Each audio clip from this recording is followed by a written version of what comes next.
November 15 சனிக்கிழமை. அந்த நிருபம். எசேக்கியா ஸ்தானாதிபதிகளின் கையில் இருந்த நிருபத்தை வாங்கி வாசித்தான். பின்பு எசேக்கியா கர்த்தருடைய ஆலயத்திற்கு போய் அதை கர்த்தருக்கு முன்பாக விரித்து. ஏசாயா 37:14. நிருபம் என்றால் கடிதம் என்று அர்த்தம்.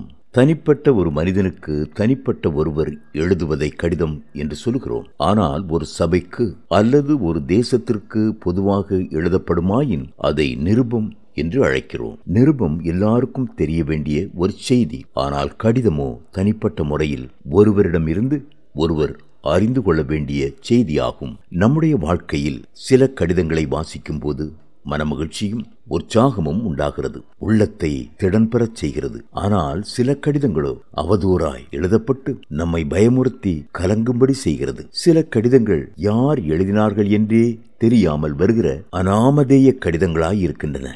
பெரும்பாலான கடிதங்கள் நம்முடைய பதிலை ஆவலோடு எதிர்பார்த்து எழுதப்படுகின்றன. நான் கர்த்தருடைய ஊழியக்காரனாக உன்னதமானவருடைய பணியை செய்கிறபடியினால் ஆலோசனை கேட்டு வருகிற கடிதங்கள் நிறைய உண்டு. முடிந்த வரையிலும் ஜெபித்து கர்த்தருடைய ஆலோசனைகளை வழங்கி பதில் எழுதுவது உண்டு. ஆனால் சில கடிதங்களோ பொய்யான குற்றச்சாட்டுகளையும் அவதூறுகளையும் சுமந்து கொண்டு வந்து மன அமைதியையும் சமாதானத்தையும் குலைத்து விடுகின்றன. உங்களுக்கும் பலவிதமான கடிதங்கள் வரக்கூடும். பல நபர்களிடமிருந்து பயமுறுத்தல்கள் வரக்கூடும். எசேக்கியா தனக்கு வந்த நிருபத்தை ஆலயத்தில் விரித்து வைத்து, கர்த்தாவே உமது செவியை சாய்த்து கேளும், கர்த்தாவே உமது கண்களை திறந்து பாரும், நீரே இதற்கு பதிலளிக்க வேண்டும் என்று கதறினார் அல்லவா? அப்படியே நீங்களும் கர்த்தருடைய பாதத்தில் உங்களுடைய இருதயத்தை ஊற்றி சர்வ வல்லவருக்கு தெரியப்படுத்தி விடுங்கள். கர்த்தருடைய ஆலயத்திற்கு சென்று பலிபீடத்திலே விழுந்து கிடந்து கர்த்தருக்கு முன்பாக விரித்து வைத்து மன்றாடுங்கள். சில கடிதங்களை பிசாசின் கடிதங்கள் என்றே அழைக்கலாம்.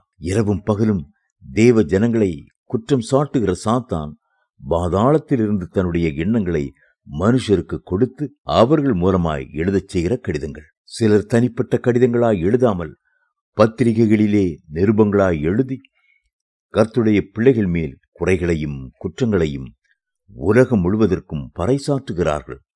இதனால் கர்த்தருடைய நாமம் தூஷிக்கப்படுகிறது, தேவனுடைய ஊழியம் தடைபடுகிறது. தேவ பிள்ளைகளே, கடிதம் எழுதும்போது கவனமாயிருங்கள். உங்களுடைய கடிதங்களிலும் எழுத்துக்களிலும் கல்வாரி அன்பு இருக்கட்டும். கிறிஸ்தனுடைய அன்பை எழுதுங்கள். மனதுருக்கத்தை எழுதுங்கள். அது புண்பட்ட உள்ளங்களுக்கு ஆறுதலையும் சமாதானத்தையும் உற்சாகத்தையும் கொண்டு வரட்டும். கர்த்தருடைய வருகைக்காக ஜனத்தை ஆயத்தம் பண்ணும் பொறுப்பை கர்த்தர் நம்மிடத்தில் ஒப்படைத்திருக்கிறார் அல்லவா? எங்கள் இருதயங்களில் எழுதப்பட்டும் சகல மனுஷராலும் அறிந்து வாசிக்கப்பட்டும் இருக்கிற எங்கள் நிருபம் நீங்கள் தானே. 2 கொரிந்தியர் 3:2.